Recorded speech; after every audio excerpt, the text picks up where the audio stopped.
Life's too short to drive boring cars. Every once in a while, it's just time to sell your vehicle. Whether it's got too many miles, it's getting too old, and maybe it's slightly unreliable, or maybe you're just looking for an upgrade. Everybody knows this is a hot time to sell a vehicle right now. There's a mass shortage, and as a result, you're able to command top dollar. But guess what? You still want to stand out heads and tails above the rest and make sure that you represent the vehicle that you have for sale in the best way possible.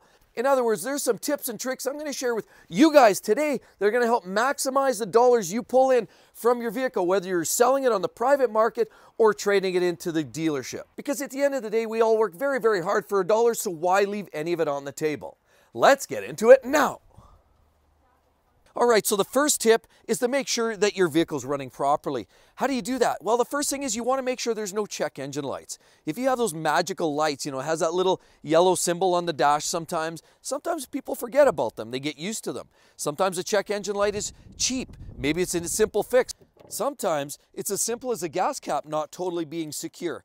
That can spit out a code. And sometimes it's things that you can even fix at home. For example, some people don't mind changing an O2 sensor on their vehicle, and sometimes it's more substantial to the tune of maybe thousands of dollars to repair. But whatever it is, if you're trading your vehicle in or you're trying to sell it to that next owner, having a check engine light on the dashboard is always going to flag all kinds of issues for that next buyer. They're definitely not going to want to buy your vehicle if you have a check engine light.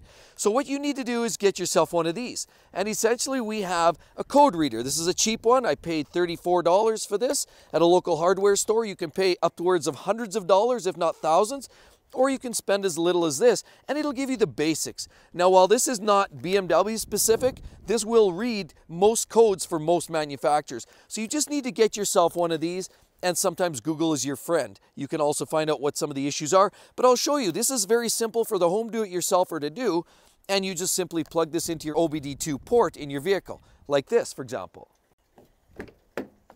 All right, so down in here, we have a port. We pull this down in this particular car. We plug it in right there. With that plugged in now, you come over here, start your vehicle. Now it's running, and we're going to wait. And then you look on your code reader, and it should tell you. If you have a check engine light, it'll register, and then it'll tell you exactly what the problem is here. And sometimes it's as simple as a gas cap, and you can do a simple reset after you fix that. Or again, maybe it's an O2 sensor. You have to replace the O2 sensor, reset it with this, and you should be good to go. But at the end of the day, you want to reset your codes. You want 0 check engine lights. For example, as you see like this is a rare sign for a BMW owner to not have a check engine light on the dashboard. But this is what you want to have if you're trying to trade your car in to the dealer or sell it on the private market. And so realistically, if the check engine light is active, a dealer will nickel and dime you to the point where you're almost giving your vehicle away. The same thing on the used car market, it often scares buyers away, or at the very least, you wind up having to sell your car for pennies on the dollar. So be sure to clear any check engine lights that are active, and then you can maximize your dollars. So before we get to some of the really big tips, let's talk about one of the simple ones that has a much bigger impact than you realize. Take a look at your vehicle. And as we look around, you'll see every car has 4 tires. And just looking at them clearly, this tire does not need air. This tire does not need air, it looks fine. And go around here, this tire looks fine as well, and so does that one. So the bottom line is all tires look fine. But did you realize, I don't know about you, when I step up to a vehicle and I'm looking at buying it, having even one flat tire just speaks volumes. It tells me that the owner did not take enough care to even bother fixing a flat tire. What else did they neglect? So even though it's just a tire that's low on air, it's a massive red flag to me. So if you're trying to sell your car, be sure that each and every one of your tires is properly inflated, because people look at those little details. But here, I'll show you how you can do this simply by yourself. All right, so the first thing is get this little cap. Pretty simple. They call this a Schrader valve, actually, because it automatically closes and seals when you release that little pin in the middle. So no air is coming out of there once you relieve this, pull this little cap off. The next thing is you do is get your air pressure gauge. Pretty simple little device like this. And when you pressurize it, it'll spit this out. It'll tell you your pressure. And I'll show you real quickly as a demonstration. Push that in. Right there, clearly, we have about 34 PSI of pressure in these tires. Okay, that's fine, because I validated it with the pressure rating on the tires as well. You can also check your proper tire inflation numbers on this sticker at your door jamb. So another very critical part that a lot of people overlook is the obvious, in my opinion. When you walk up to a vehicle, what are the first things you're looking at? Well, you notice the grille, you notice the paint. Make sure you touch up the paint. But a big one is this. Look at the foggy headlights that you have here. This is from years of sitting in the sun. Looks pretty rough. Well, how about a set that look good? Well, here's a set these are crystal clear and these are milky, like in your cereal this morning. So you want to make sure you try to polish that out. And there's a few tips and tricks that you can do to get that looking better. Okay, so what you want to do, first of all, let's polish this headlight up a little better than it is right now. So let's pull up some masking tape so that we're not going to ruin the paint or do anything strange to the paint.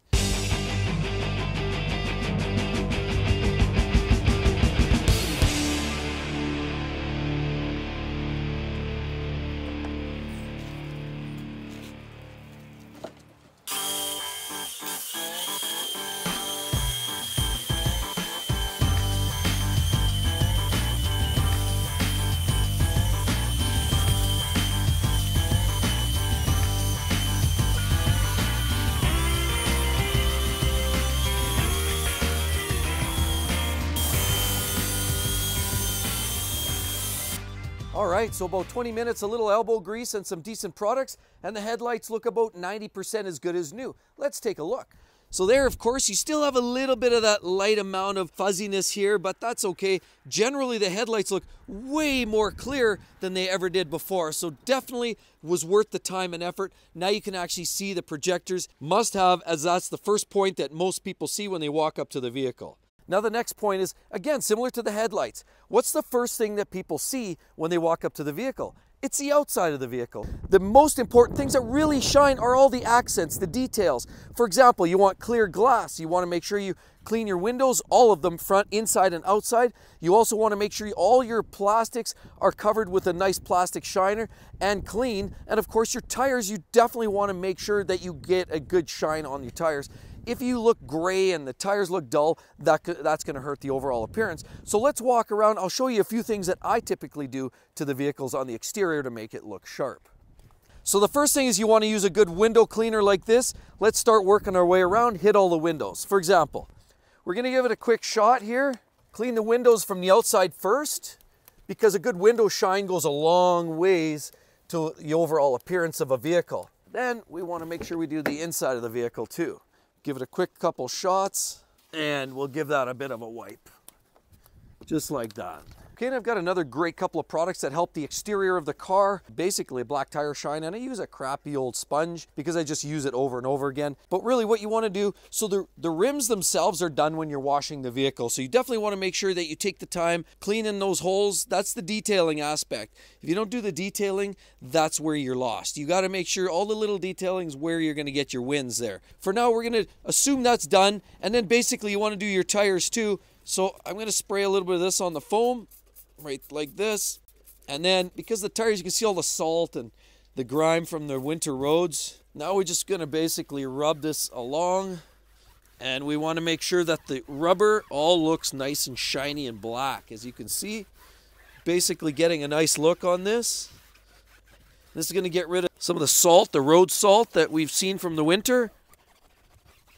Look at that. Look how sharp and shiny that looks. And of course, while we're at it, might as well tack some of this.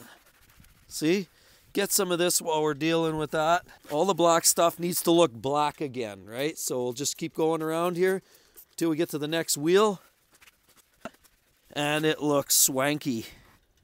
And then we do down in here, give this a bit of a wipe. As you can see, this does a great job. Work our way all the way down, and that's really going to give it that nice touch of black on there, and it's just going to really make it pop. So the exterior looks great now. Generally, we've done the exterior. It's going to show very, very well. Now we move to the inside. And I'll be honest, I've shopped for cars recently, and nothing turns me off more than looking at a car on a car lot and there's a used cup of coffee in a cup holder, or there's a McDonald's French fries between the seats, or there's Skittles underneath the seat. and you get gravel and grit and all kinds of other miscellaneous junk from a collection of years of use. Well, guess what? That's the next most important thing, is cleaning, properly detailing the inside of the vehicle. Now, some of that is vacuuming, cleaning, wiping, detailing, and as well as just removal of junk altogether. Let's show what years of use of the X5 has looked like.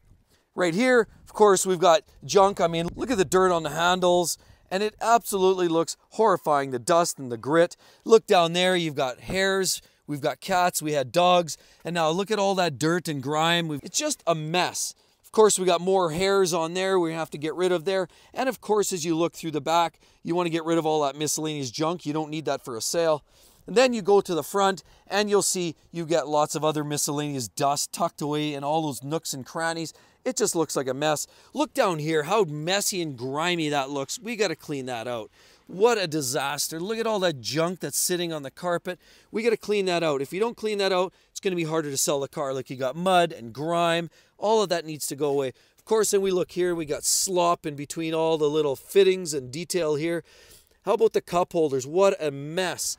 All of these areas need to be looked at. Of course, during the last couple years, there's been no shortage of these things flying around. And as you can see, in the door holders, there's all kinds of junk that becomes so functional that you just use it for long-term storage. Let's clean this thing out, get all this going here. We can deal with that later. Then let's get rid of these. Spray a little stuff here just to agitate a little bit. I'm going to spray a little, and then we'll proceed with vacuuming.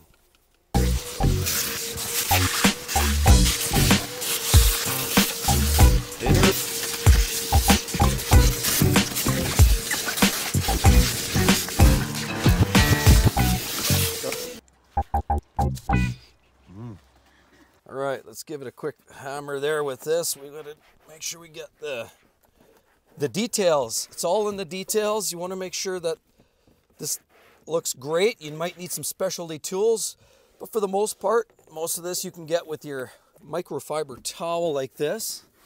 And we just want to make sure we get everything like this. I also do the jams too with the same rag, because that's the first point of entrance. When you're coming into the vehicle, you want a clean looking jam, because that's going to tell the whole story.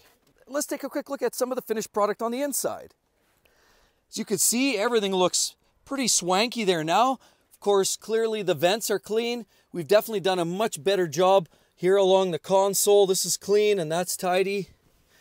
Steering wheel, everything's shined up, and even the floor mats and the floors look very, very clean. Much better than they did originally. And of course, the door jamb, much sharper. We also don't want to forget these areas, but because again, this is the area that people step into and they notice at first glance when they open the door. Now, with all of that said, be sure to click on that video, because hey, if you're shopping for a used car, you're probably going to want to know where some of the worst engines are so you can truly avoid the heartache. Hope to see you real soon. Catch you next time. Bye-bye.